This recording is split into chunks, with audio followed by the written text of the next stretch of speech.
Now, joining me in the studio, we have with us Dr. Jung-yeop from the Sejong Institute to further discuss what President Moon said in his speech yesterday. Thank you for joining us, Professor. Thank you for having me today. Now, a significant portion of his speech yesterday was dedicated to the situation with North Korea. And one of the key points I feel like he said was, if I quote here, "I hope the implementation of the complete denuclearization of North Korea and corresponding comprehensive measures by the United States will be pursued quickly." That's quite an interesting statement because that sounds like he's calling on the US to take action. What do you make of his speech overall? Yeah, that's the one way of interpreting his speech yesterday, but I think that the emphasis is both given to both countries, North Korea and the United States. Because even though our government is asking United States to take more aggressive action on North Korea in terms of having negotiations with North Korea, but at the same time, North Korea has to respond to the negotiation with the United States. Unless North Korea takes the serious steps toward the denuclearization, it'll be very difficult for the international community, including the United States, to come closer to what North Korea wants for their denuclearization. Now, if you look at more about the speech, he says one of the interesting phrases he used was, "Peace is the economy." I don't think it quite translates into English, but I think what he means is that the peace and economic benefits are synonymous with each other. So he laid out this vision about inter-Korean economic cooperation, saying that it could bring in more than $150 billion over the next 30 years. But who do you think this message is being aimed at? So actually, the peace is the economy is very similar to the sayings like peace dividend, because when you achieve peace, you can allocate all the resources that was formerly used for the military buildings and all other uses can be used for the economic investment or for other areas. So if you achieve peace, you can actually grow your economy. So I think President Moon uses that kind of analogy here, and when he mentioned about peace is the economy, I think he talked to all the stakeholders on the Korean Peninsula, because many stakeholders believe that anything happening on Korean Peninsula may be the disruption of the order in Northeast Asia, which is not great for their country's national interest. But President Moon argued yesterday that the peaceful movement in Korean Peninsula actually leads to the economic benefit to all the stakeholders, not only to Korean people. So he argued that all the stakeholders around the Korean Peninsula should welcome this peace development on Korean Peninsula, but at the same time that he wants to show the vision of what will happen in the future to North Korea if they come forward the denuclearization and achieve peace with South Korea and the United States. But that point about denuclearization is where the critics will pick up this point. I mean, how can there be economic cooperation when North Korea at the moment are still seemingly unwilling to give up its nuclear weapons? So I don't believe that President Moon Jae-in meant yesterday that he's going to move forward with all the projects that he mentioned yesterday. He used the term that when peace is established and the denuclearization is moving forward, then he can do the economic cooperation project with North Korea. So I think that he did not mean yesterday that he's going to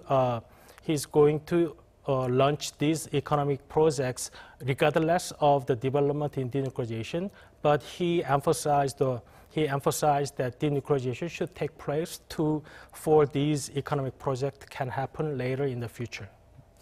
But one of the things was he was quite specific about his plans in his speech yesterday. For example, he announced actually the East Asian Railroad Community, which is meant to connect the railroads between 6 of the East Asian countries, and also within this community have the US involved as well.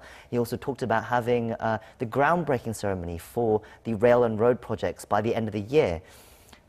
These are things that potentially could violate international sanctions in North Korea. How does Moon Jae-in, what was his message yesterday with this, though? I think it's the same thing with all other aspects with regard to the economic cooperation project he mentioned yesterday. That, as you just mentioned, that without lifting economic sanctions, there is no way the South Korean government move forward with this railroad project with North Korea. because he mentioned that it involves 6 other countries, including United States. The premise is that there's a denuclearization, so the international sanction is lifted, then we can move forward with this project. So he showed very audacious goal of having ceremony within this year, but I think it's more of political goal in this. In his speech yesterday, it does not mean that he wants to go forward regardless of the international sanctions. This East Asian Railroad Community, do you think it's a realistic project? What do you think of it? Of course, there's a lot of obstacles.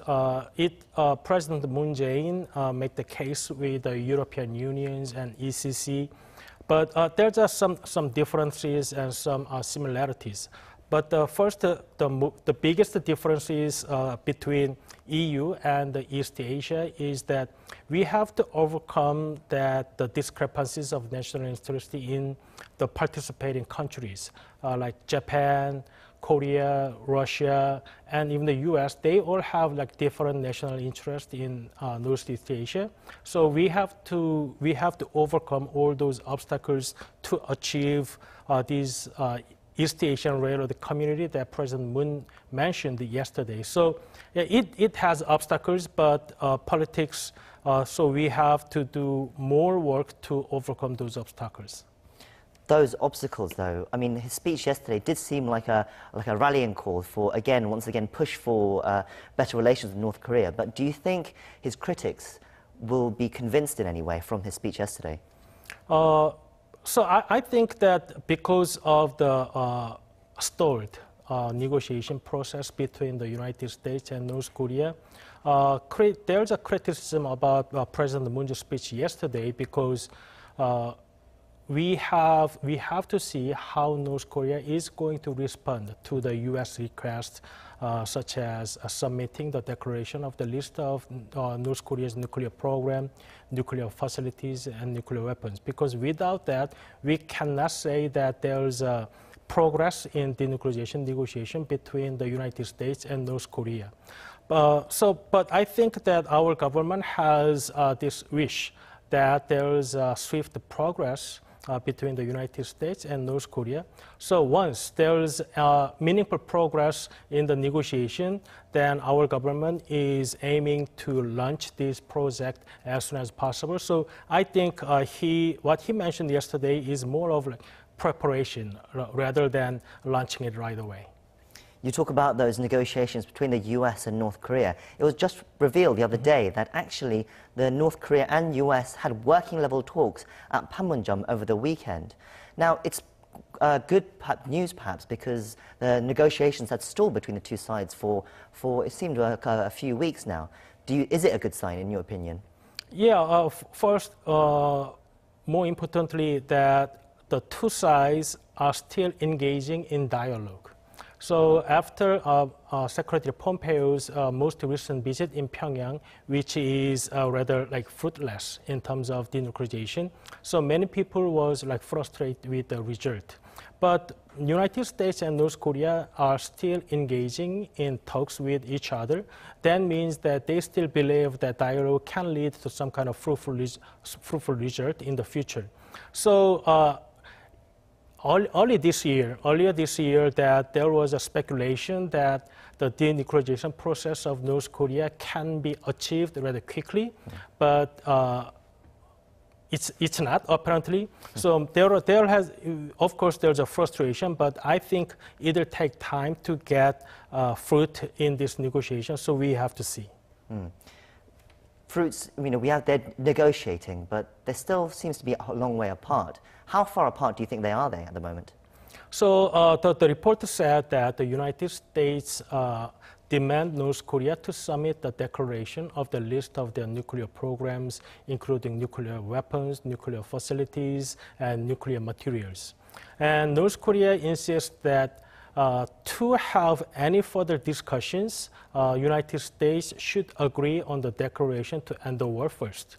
So it has been reported that there is no progress in that negotiation, But so we don't know yet whether that working level talks at Panmunjom recently solved any, they found any like common ground.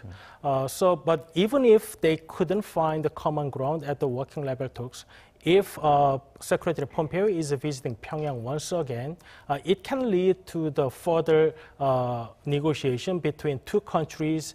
So even though it cannot happen at this meeting, but if they are still engaged in the talks and they still continue the hope to solve the problem peacefully, so I think it'll take time, but I think there can be a result.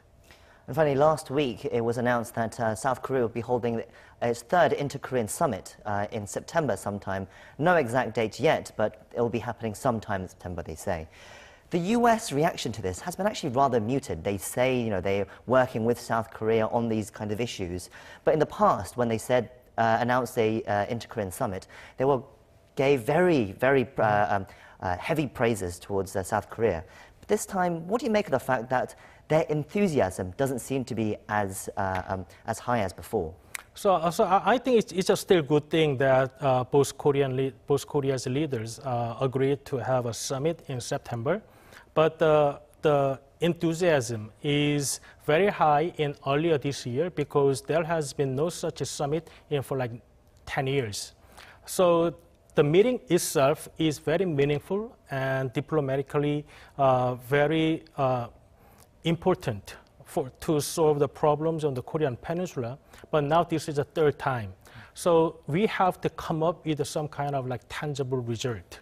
And from the U.S. perspective, that North Korea has not like sincerely responded to the U.S. request with regard to the denuclearization.